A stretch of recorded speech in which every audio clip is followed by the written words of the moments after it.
اس کے علاوہ یہ بات بھی یاد رکھو کہ تم اسی جگہ سے روانہ ہو جہاں سے عام لوگ روانہ ہوتے ہیں، اور اللہ سے مغفرت مانگو، بے شک اللہ بہت بخشنے والا ہے، بڑا مہربان ہے۔ پھر جب تم اپنے حج کے کام پورے کر چکو تو اللہ کا ذکر اس طرح کرو جیسے تم اپنے باپ دادوں کا ذکر کیا کرتے ہو، بلکہ اس سے بھی زیادہ ذکر کرو۔ اب بعض لوگ تو وہ ہیں جو دعا میں بس یہ کہتے ہیں کہ اے ہمارے پروردگار، ہمیں دنیا میں بھلائی عطا فرما، اور آخرت میں ان کا کوئی حصہ نہیں ہوتا۔ اور انہی میں سے وہ بھی ہیں جو یہ کہتے ہیں کہ اے ہمارے پروردگار، ہمیں دنیا میں بھی بھلائی عطا فرما اور آخرت میں بھی بھلائی، اور ہمیں دوزخ کے عذاب سے بچا لے۔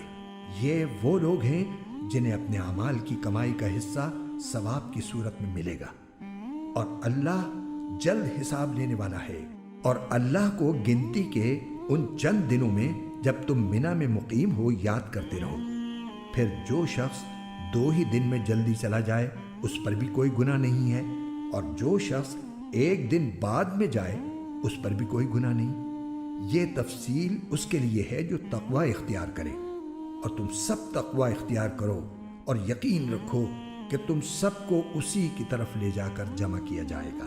جاہلیت میں اہل عرب نے یہ طریقہ مقرر کر رکھا تھا کہ اور تمام انسان تو 9 ذی الحجہ کو عرفات کے میدان میں وقوف کرتے تھے، مگر قریش اور بعض دوسرے قبائل جو حرم کے قریب رہتے تھے اور حمص کہلاتے تھے، عرفات جانے کے بجائے مزدلفہ میں رہتے تھے اور وہیں وقوف کرتے تھے۔ ان کا کہنا یہ تھا کہ ہم حرم کے مجاور ہیں، اور عرفات چونکہ حدود حرم سے باہر ہے اس لیے ہم وہاں نہیں جائیں گے۔ نتیجہ یہ کہ عام لوگوں کو 9ویں تاریخ کا دن عرفات میں گزارنے کے بعد رات کو مزدلفہ کے لیے روانہ ہونا پڑتا تھا، مگر قریش وغیرہ شروع ہی سے مزدلفہ میں ہوتے تھے اور ان کو عرفات سے آنا نہیں پڑتا تھا۔ اس آیت نے یہ رسم ختم کر دی اور قریش کے لوگوں کو بھی یہ حکم دیا کہ وہ عام لوگوں کے ساتھ عرفات میں وقوف کریں اور انہی کے ساتھ روانہ ہو کر مزدلفہ آئیں۔ جاہلیت میں ایک طریقہ یہ بھی تھا کہ حج کے بنیادی ارکان سے فارغ ہو کر جب منی میں جمع ہوتے تو بعض لوگ ایک پورا دن اپنے آباء و اجداد کی تعریفیں کرنے اور ان کے کارنامے بیان کرنے میں گزارا کرتے تھے۔ یہ اشارہ اس رسم کی طرف ہے۔